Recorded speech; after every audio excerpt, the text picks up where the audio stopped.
Al-Mumtaz.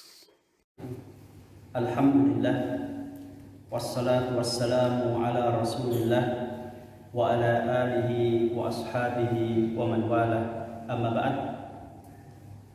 Jamaah rahimakumullah, tema kita pada malam hari ini tentang istiqamah di dalam keimanan. Sebagaimana telah kita baca dalam beberapa ayat di dalam Al-Quran, bahwa orang yang mengucapkan atau menyatakan keimanan, dia pasti akan mendapatkan ujian-ujian. Kalau beriman itu sekedar slogan atau sekedar ucapan, tentu banyak sekali orang yang berbondong-bondong menyatakan dirinya beriman. Menyatakan keimanan ada konsekuensi-konsekuensinya. Orang yang menyatakan asyhadu an la ilaha illallah wa asyhadu anna muhammadan rasulullah, dia dibebani dengan kewajiban-kewajiban dalam agama. Harus mengerjakan sholat 5 waktu, harus membayarkan zakat, harus melakukan puasa Ramadan, harus melakukan ibadah haji ketika kita memiliki harta dan kesehatan fisik, harus berdakwah dan macam-macam. Makanya orang yang telah diberikan hidayah iman, hendaklah dia memohon kepada Allah Subhanahu wa taala agar diberikan keistiqomahan dan keteguhan. Tidak cukup kita berketetapan dalam hati, saya akan istiqomah, tanpa kita meminta dari Allah Subhanahu wa taala agar diteguhkan langkah-langkah kaki kita. Makanya di dalam Al-Qur'an Allah taala berfirman, ahasiban nasu ayyutraku ayyaqulu amanna wa hum la yuftanun. Apakah manusia mengira ia dibiarkan mengucapkan saya telah beriman, padahal mereka belum diuji? Nah, ujian keimanan ini macam-macam.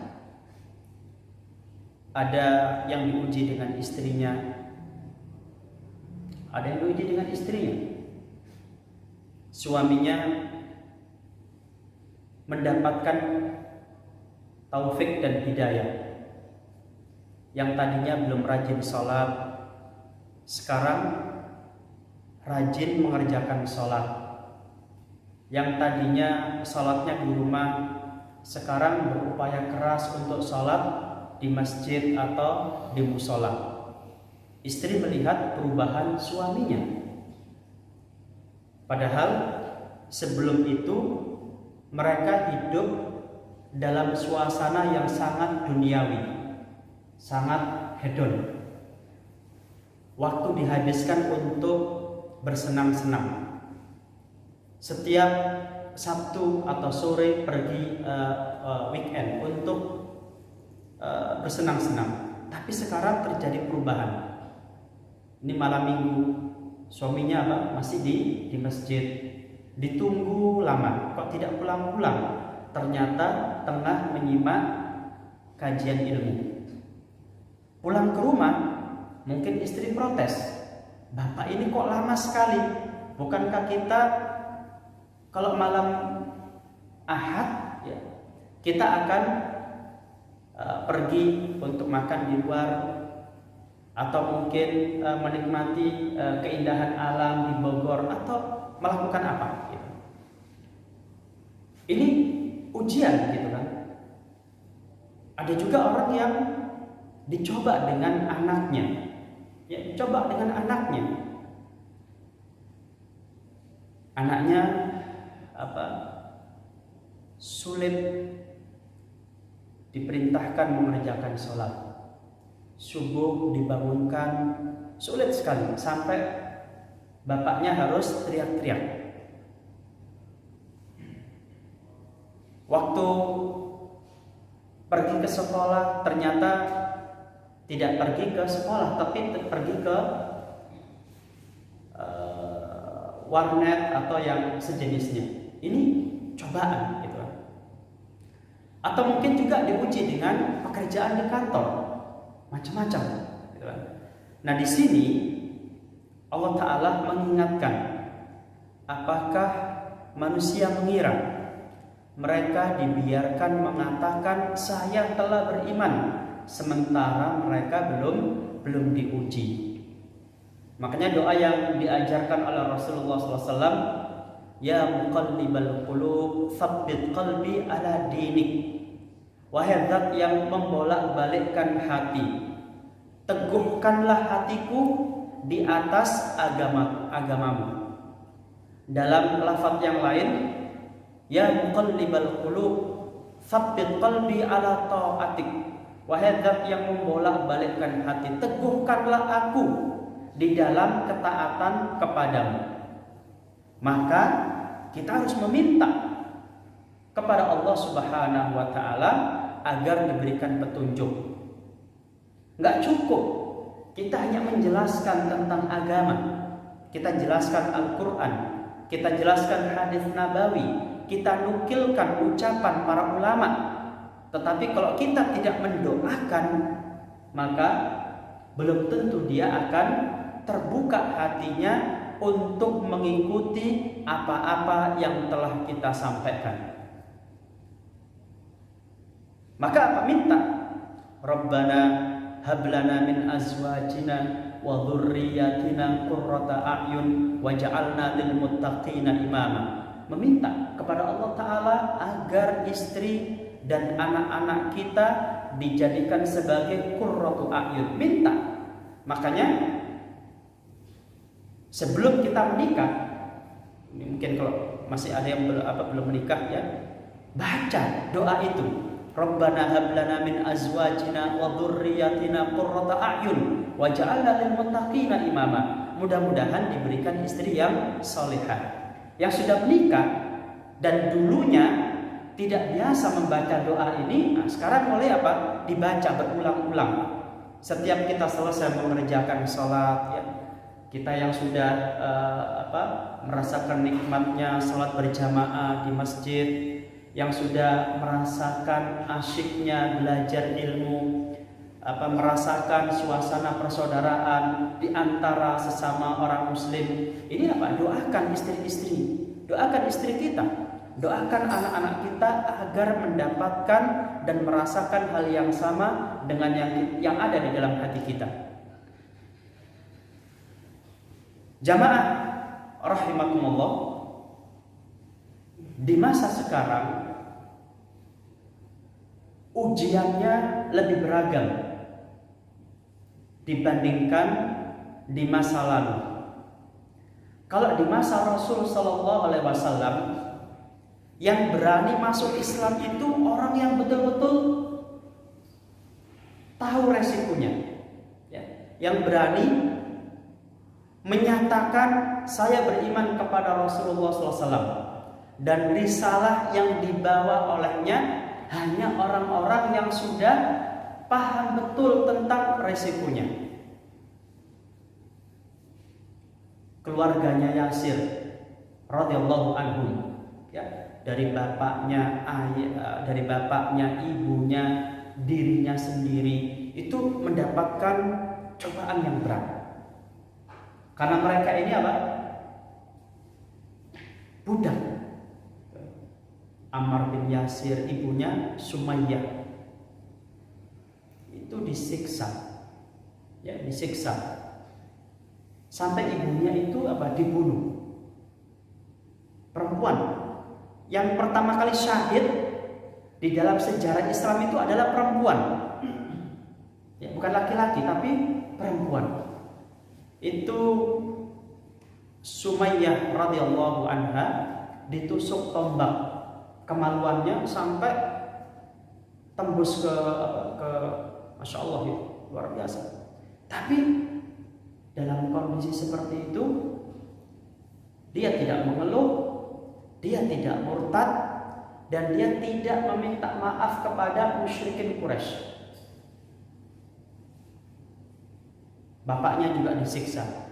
Nah, Ammar bin Yasir melihat apa? Melihat ibunya syahid, ya. Dia apa? Tidak tahan. Maka apa? Akhirnya dia secara lisan, ini karena apa? Dalam kondisi ditekan, dalam kondisi dia disiksa, dalam kondisi orang tuanya dihabisi. Ammar bin Yasir tetap mengikuti ucapan mereka, tapi hatinya apa? Tidak berubah. Maka turun ayat, illa man ukriha wa qalbuhu mutmainnun bil iman. Kecuali orang yang apa? Dipaksa, disiksa, gitu kan? Tetapi apa? Hatinya tetap tentram dengan keimanan kepada Allah Subhanahu wa taala. Hatinya tetap tentram dengan keimanan kepada Rasulullah sallallahu alaihi wasallam. Bilal bin Rabah radhiyallahu anhu ketika ketahuan masuk Islam, langsung diseret ke tengah padang pasir, di tengah terik matahari, dan pada musim panas, digeletakkan tanpa baju. Lalu apa? Diletakkan batu besar di atas dadanya, sehingga apa? Kesulitan bernafas. Bapak-bapak yang sudah diberikan kesempatan haji, ya, atau umroh, kalau musim panas itu telur itu kita letakkan di padang ini bisa matang. Ya, telur itu kita letakkan di pasir, itu bisa apa? Menjadi matang. Ini bayangkan orang apa? Nggak pakai alas, ya, diletakkan di padang pasir di tengah terik matahari, lalu apa? Diletakkan batu besar yang apa? Kesusahan bernafas, ya haus, ya kepanasan, juga susah bernafas. Maka Bilal bin Rabah tetap berupaya, ini sudah dapat hidayah. Apapun yang terjadi pada saya tetap tidak akan meninggalkan imanku. Bahkan dia mengatakan ahadun gitu. Mengatakan itu. Allah Maha Esa. Allah Maha Esa. Allah Maha Esa. Terus gitu. Rasulullah SAW dan Abu Bakar As-Siddiq radhiyallahu an ketika melihat seperti itu apa? Nangis gitu.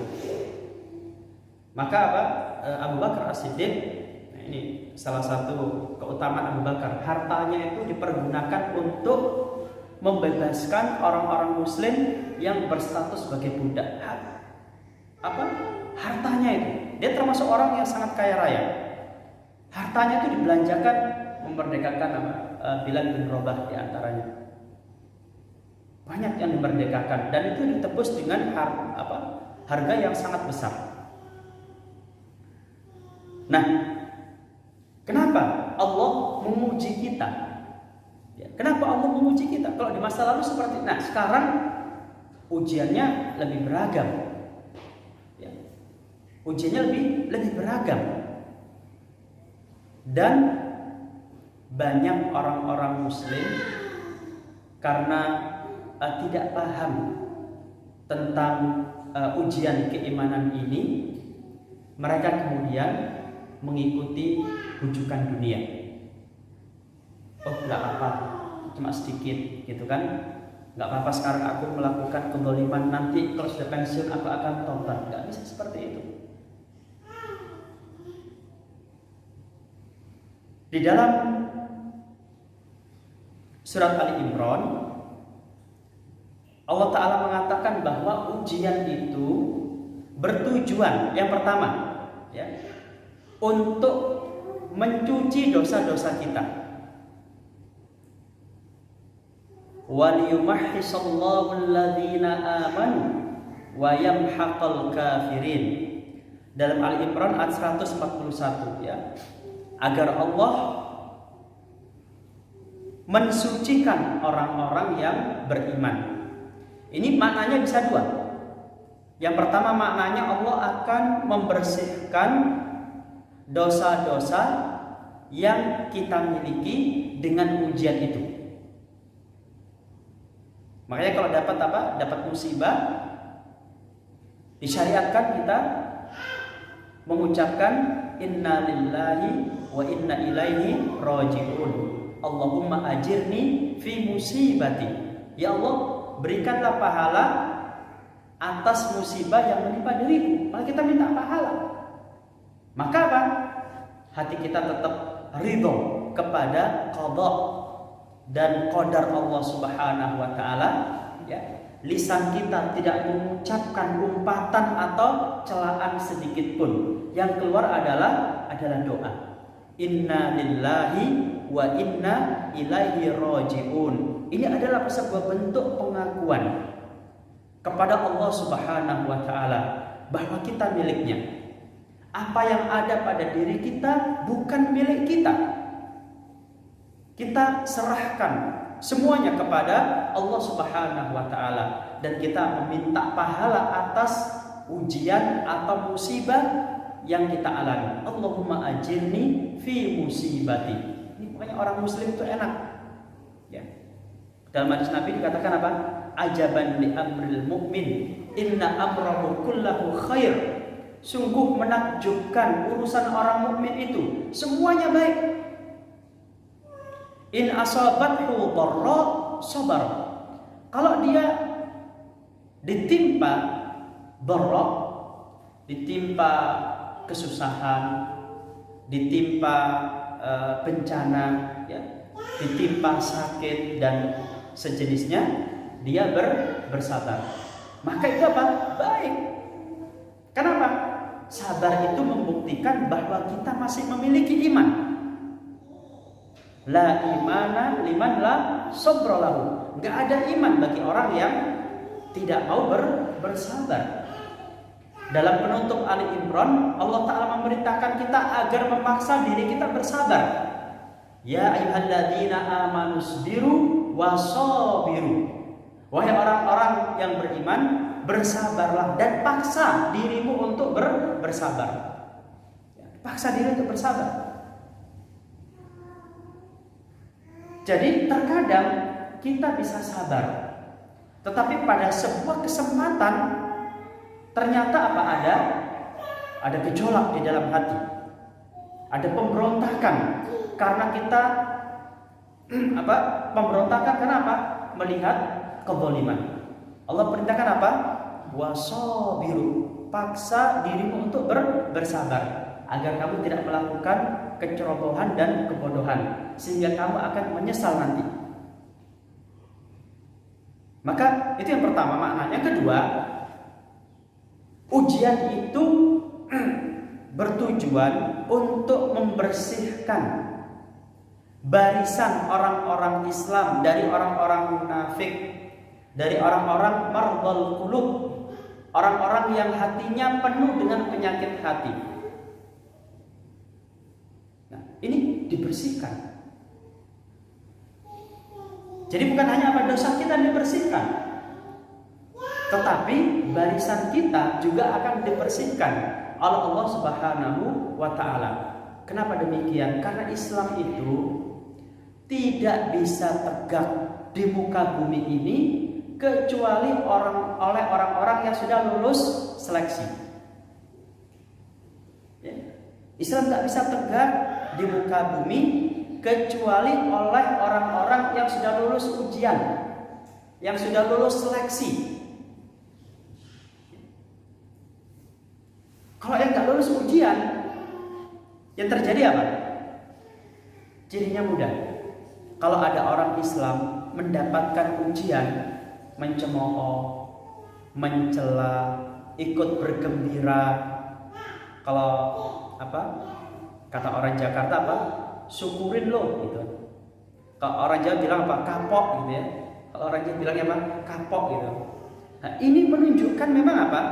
Orang-orang yang mardul qulub, hatinya penuh dengan penyakit hati. Makanya apa?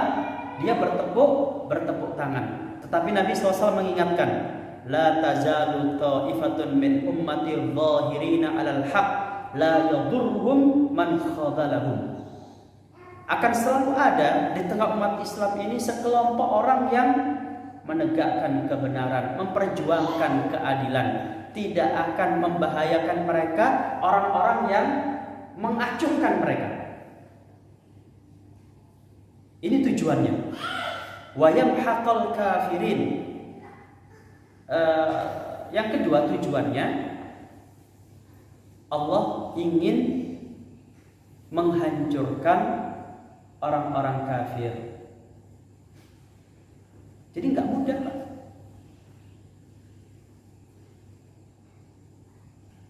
Nggak mudah. Semakin tinggi keimanannya, semakin tinggi kedudukannya, maka ujiannya juga semakin kuat. Setannya bukan kelas apa? Bukan kelas apa? Orang awam. Makanya dikatakan apa? Asyaddul bala, ya. Bala yang paling berat itu adalah bala yang diterima oleh para nabi. Tsummal amsal fal amsal. Kemudian yang mendekati itu ya para ulama, ya. Jadi para nabi itu balanya berat. Nabi Yahya, ya, Nabi Zakaria dan putranya Nabi Yahya alaihi wassalam itu dibunuh. Berat. Nabi Zakaria bapaknya, ini kan nabi dari Bani Israel, ya, nabi dari Bani Israel. Nabi Zakaria ini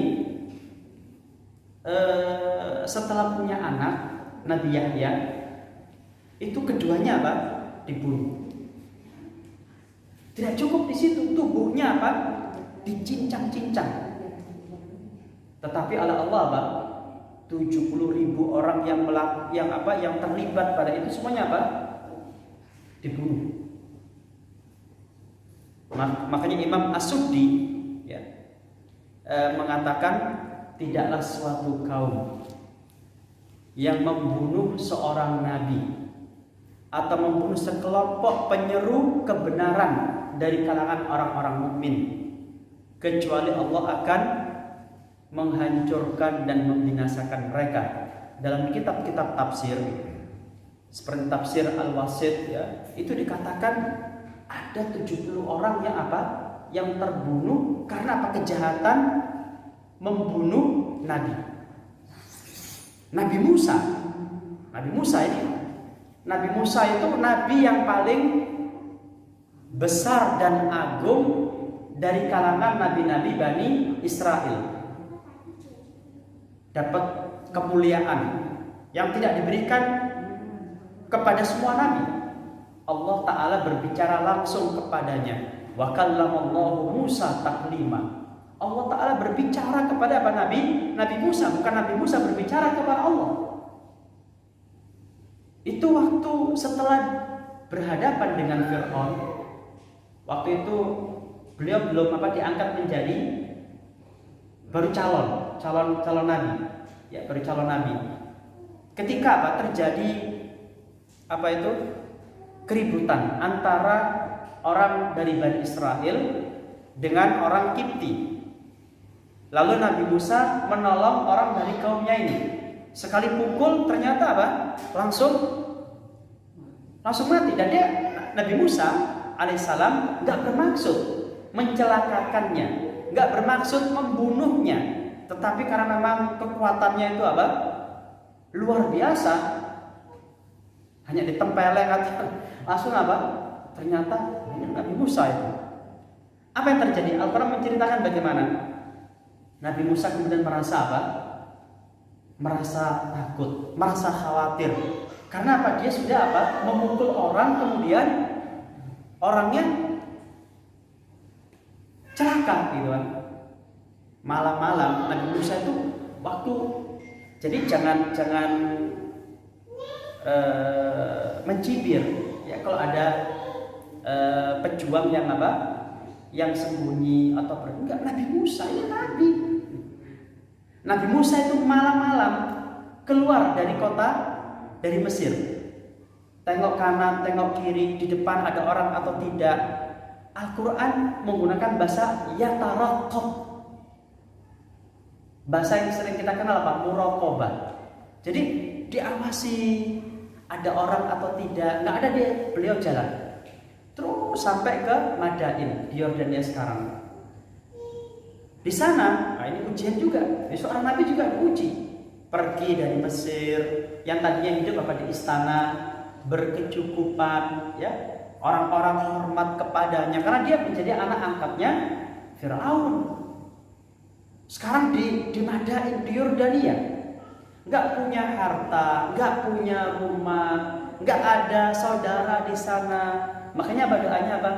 Ya Allah, gitu kan, saya di tempat ini apa menjadi orang yang fakir, gitu kan. Makanya apa? Minta agar apa diberikan kecukupan. Maka dipertemukan dengan Nabi Syuaib, gitu kan. Sampai kemudian diambil sebagai menantu. Nah itu, jadi luar biasa ujiannya. Nabi Ibrahim juga begitu, mau dibunuh oleh kaumnya. Sampai pada beliau ini adalah Pak Abul Anbiya. Kurang apa coba? Bapaknya para nabi. Semua nabi-nabi setelah apa masa Nabi Ibrahim itu rata-rata mayoritas keturunannya Nabi Ishak, Nabi Yakub, Nabi Ismail, sampai apa Rasul itu keturunannya Abul Anbiya, bapaknya para nabi gelarnya. Itu mau dibunuh oleh kaumnya. Sampai kemudian beliau pergi dari Irak, dari Babel ya, menuju ke Syam. Jadi ujiannya macam-macam. Para nabi itu ujiannya paling berat. Nah kita ya sebagai orang biasa, kalau dapat ujian sakit gigi gitu ya, itu ujian kan. Baru sakit gigi, jangan seperti ujian kita seperti apa? Para nabi gitu. Padahal kita hanya sakit gigi, tapi apa ngomel-ngomel Pak ya. Kadang-kadang kalau sakit gigi itu sakit yang nggak bisa dirasakan, sehingga apa orang cenderung untuk apa marah atau ngomel gitu kan. Nah kita harus ingat, ujian saya hanya apa? Sakit gigi. Ujian saya belum sebesar Nabi Ibrahim, belum sebesar Nabi Musa, belum sebesar Nabi Zakaria dan Yahya, apalagi apa? Rasul Shallallahu Alaihi Wasallam. Maka apa? Melihat begitu, wah, saya ujian kecil, gak apa-apa kan gitu kan. Atau ujian kehilangan uang. Wah, ini kan ujian kehilangan uang 100.000 gitu kan. Ini kalau apa? Tidak ingat kepada Allah Subhanahu wa taala, ini bisa apa? Suudzon kemana-mana. Ya. Ini kan ujian, uang 100.000 doang, gitu kan?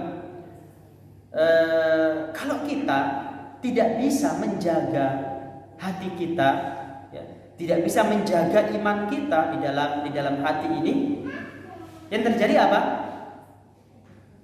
Ngomel, menyalahkan sana, menyalahkan sini, curiga sana dan curiga sini. Nah ini apa? Berbahaya. Atau di masa pandemi ini, ya, banyak yang mendapat ujian. Perusahaan tempatnya bekerja dirumahkan. Banyak karyawannya dirumahkan. Ini juga ujian.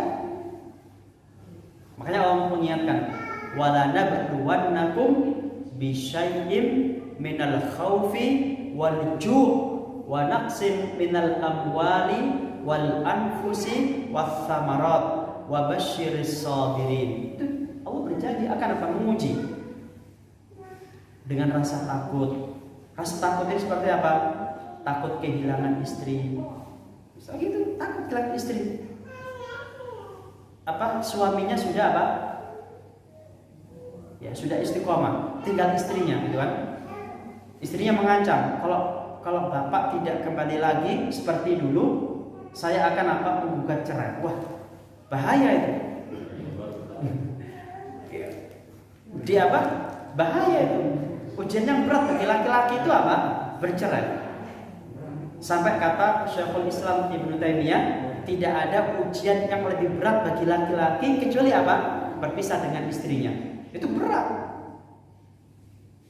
Takut kehilangan istri. Apakah saya akan meninggalkan ketaatan dan keistiqomahan yang sudah saya dapatkan selama beberapa bulan ini, atau saya memilih istri? Ya sudah, kita balik, Tuhan. Ini diuji. Ya, rasa takut. Diuji dengan pekerjaan.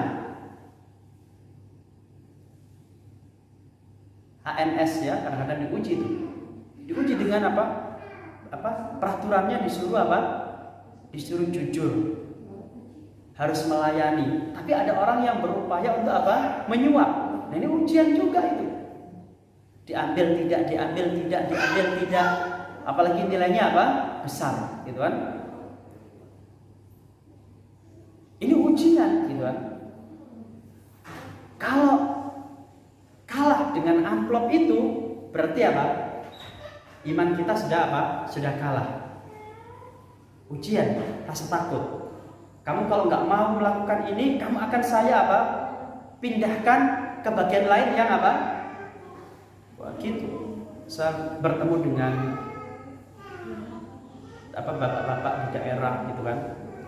Itu diintimidasi, PNS diintimidasi. Kalau tidak melakukan ini, saya akan pindahkan ke yang jauh gitu. Jadi dalam satu kabupaten, antara rumahnya dengan tempat kerjanya itu sejauh 80 kilo satu kabupaten, gitu kan? Kalau nggak istiqomah, nggak diterima, ya nggak apa-apa, namanya juga apa? Ujian. Ya, pasti akan apa? Melakukan kemaksiatan. Nah, rasa takut, rasa lapar, ya, rasa lapar ini juga ujian. Karena itu Allah Ta'ala pada ayat berikut mengatakan, am hasibtum an tadkhulul jannah walamma ya'lamillahu alladziina jahadu minkum wa ya'lamas shadirin. Apakah kamu menyangka bahwa kamu akan masuk surga? Jadi masuk surga itu enggak gratis, Pak. Ya, masuk surga tidak gratis. Semakin berat ujian yang kita terima dan kemudian kita bersabar serta lulus dari ujian itu, maka surga yang kita dapatkan levelnya apa? Tinggi. Ya, levelnya tinggi. Makanya surga juga bertingkat-tingkat. Ada surga Firdaus, ada macam-macam. Maka apa? Mari kita berupaya untuk mendapatkan level yang paling tinggi. Jadi masuk surga tidak gratis. Harus sholat 5 waktu, harus membayar zakat, harus berpuasa Ramadan, harus berjuang menegakkan agama, harus menjaga ukhuwah di antara orang Islam. Gak gampang, Pak. Bertetangga yang baik, berbakti kepada kedua orang tua, gak gampang. Gak gampang masuk surga. Kalau proyek-proyek itu orang sering mengatakan apa? Tidak ada makan siang yang gratis. Orang aja makan gitu. Apalagi surga. Apalagi surga. Tidak as-sabirin. Agar Allah mengatakan siapa orang-orang yang bersungguh-sungguh melaksanakan agama dan menegakkannya di dalam kehidupan, serta apa? Siapa orang-orang yang sabar. Nah, ini tujuannya. Ya, siapa orang-orang yang bersungguh-sungguh melaksanakan agama dan menegakkannya di dalam kehidupan, dan siapa orang-orang yang bersabar. Wallahu a'lam bishawab.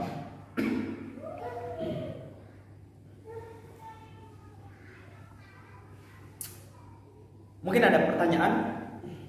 Persilakan. Ya. Habib Rizik itu mengalami ujian besar atau negara dizolim.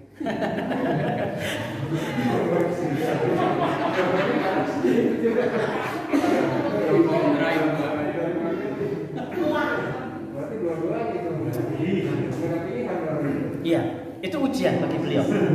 Ya, ujian bagi beliau dan ujian bagi kita. Ya, ujian bagi beliau sebagai seorang pemimpin, ada ujiannya. Dan bagi kita juga ujian. Bagi kita juga apa? Juga ujian. Beliau, semoga beliau bersabar, tetap istiqamah, dan Allah Subhanahu wa taala memberikan penjagaan dan perlindungan kepadanya. Dan kita umat ini juga apa? Ujian. Ya. Ujian juga bagi kita. Apakah kita bergembira dengan hal itu atau merasa sedih? Kalau kita bergembira, berarti ada apa? Ciri-ciri kenifakan di dalam hati kita. Gak boleh. Di dalam agama dilarang kita takhadul. Takhadul itu apa? Bergembira ketika orang susah, masak bodoh ketika orang akan mendapatkan musibah. Gak boleh. Hal yang sama juga bisa terjadi kepada diri kita. Bagaimana kalau saudara muslim kita juga acuh kepada kita ketika kita sedang butuh bantuan. Makanya apa? Di dalam Al-Quran itu Allah mengatakan apa?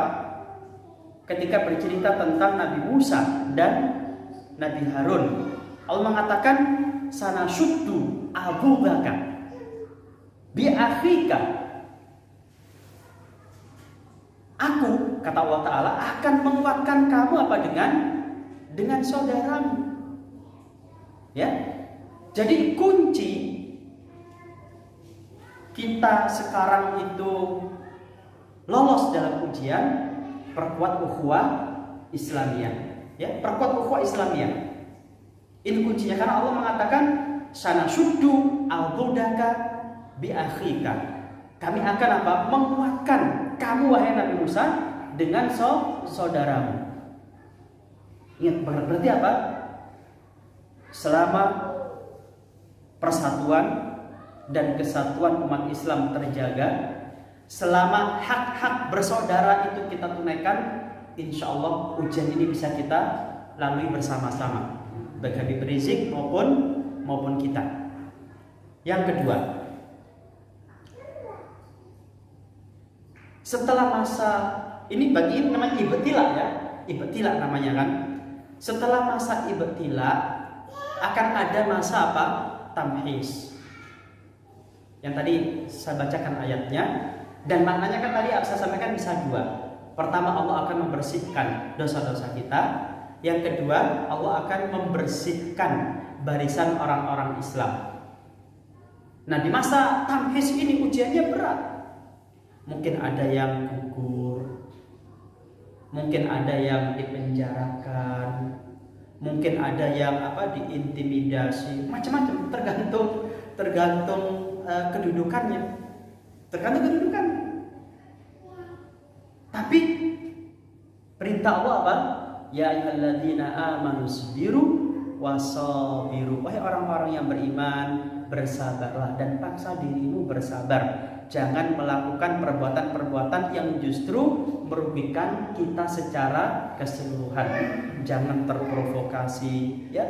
Jangan terpengaruh dengan hoax yang dibuat oleh pihak-pihak tertentu untuk membuat kita bersedih dan berduka. Sampai apa? Apa ini? Mah kita langsung apa? Langsung naik ini asam lambungnya. Memikirkan Habib Rizik dan kondisi umat Islam di Indonesia. Ya udah, bersabar, terus aku berdoa. Makanya masa-masa seperti ini, Pak, ya, masa-masa seperti sekarang ini kita lebih butuh apa? Mengangkat tangan kita ke langit. Dan petang, mulai besok, ya, kalau habis salat subuh di sini masjid, jangan pulang. Jangan pulang. Lakukan zikir pagi. Kalau belum hafal, bawa Hisnul Muslim, ya, atau Al-Ma'surat atau Al-Azkar An-Nawawiyah atau kitab zikir, baca di sini. Ya, baca. Udah, zikir aja. Zikir, memperbanyak istighfar. Kita beristighfar ya. Mungkin umat ini menjadi seperti ini karena apa? Dosa kita. Jangan dosa, ya kita sendiri semua mengaku kepada Allah Ta'ala bahwa kita memiliki banyak dosa. Tidak perlu menunjuk orang lain, kita mengaku bahwa kita memiliki banyak dosa. Maka kita mengatakan astaghfirullah wa atubu ilaih. Ya Allah, saya memohon ampun kepadamu dan menyatakan bertobat. Terus diperbanyak baca itu, diperbanyak baca sholawat, ya, perbanyak baca sholawat. Sambil kita mengingat Rasulullah SAW gitu kan. Karena nggak ada orang yang lebih kita cintai daripada beliau. Kalau misalkan beliau hidup gitu, sekarang kita kan, ya tentu kita akan mengadu ya Rasulullah, umat ini seperti ini gitu kan.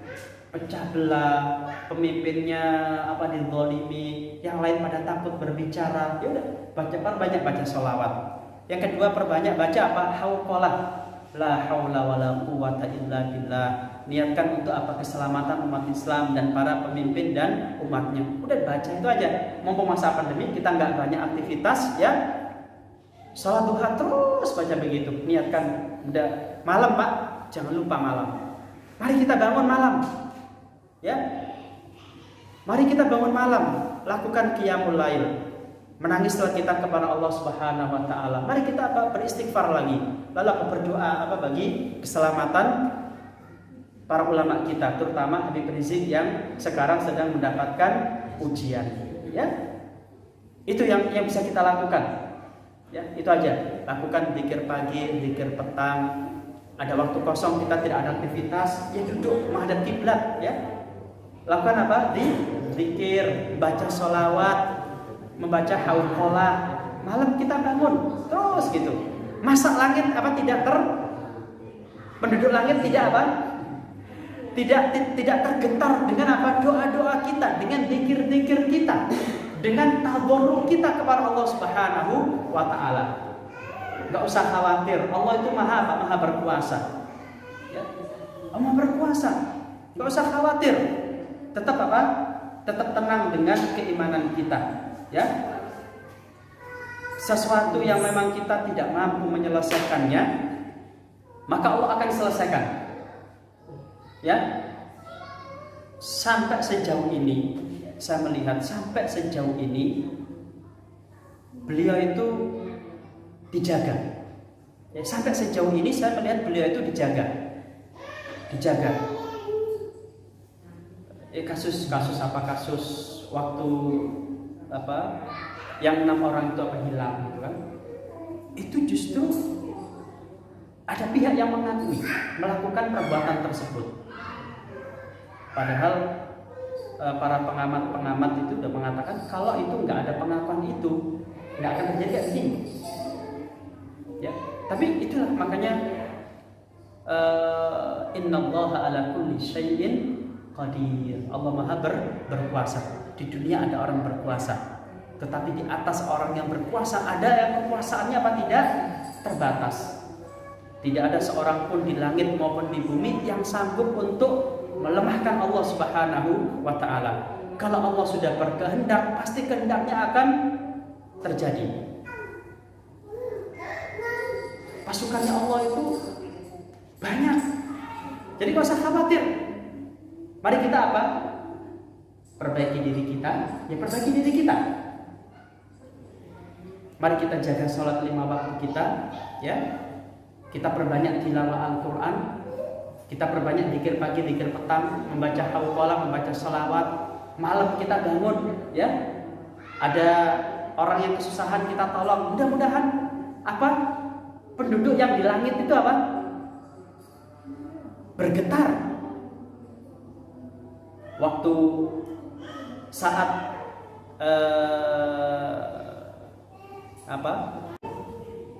karena wafatnya Sa'ad bin Ubadah. Nah, kalau sekian juta, ya sekian ribu atau ratus ribu orang di Indonesia melakukan amal ini, masa apa? Masa yang di langit apa tidak mendengar? Itu yang bisa kita lakukan, Pak, ya. Baik, kita tutup karena sudah tiba waktu Isya. Subhanakallahumma bihamdika asyhadu an la ilaha illa anta astaghfiruka wa atubu ilaik. Assalamualaikum warahmatullahi wabarakatuh.